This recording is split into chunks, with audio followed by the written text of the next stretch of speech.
আজকে আবার বৈষ্ণবনগরে যাওয়ার জন্য আমরা তৈরি হয়ে গেছি। কেন যেতে দেওয়া হবে না?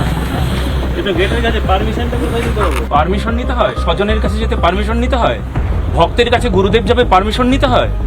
কার কাছে পারমিশন নিতে হয়? দেখা করতে যেতে চাইছিলেন হিরণময় মহারাজ, যদিও পুলিশের তরফ থেকে তাকে বলা হচ্ছে যে অনুমতি ছাড়া তাকে যেতে দেওয়া হবে না। যে ত্রাণ নিয়ে এসেছিলেন সেই ত্রাণ তাকে দিতে দেওয়া হচ্ছে না। এবং ভক্তদের কাছে যাবে গুরুদেব, সেখানে কারোর কাছে পারমিশন নিতে হবে। এটা আমাদের পশ্চিমবঙ্গের একটা লজ্জা। ছি ছি ছি ছি ছি, এই লজ্জা কোথায় রাখবো?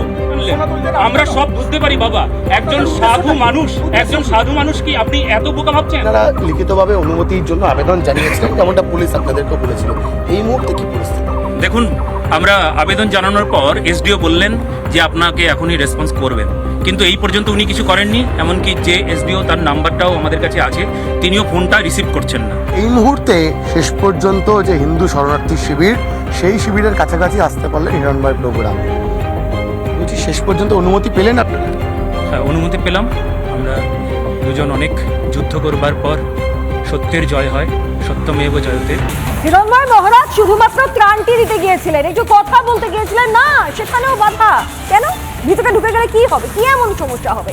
এসডিও নাম্বার ছিল, ফোন করেও পাওয়া যায়নি। তবে এই বাধা কি শুধু আজকে হয়েছে? একবার হয়েছে, বারবার হয়েছে।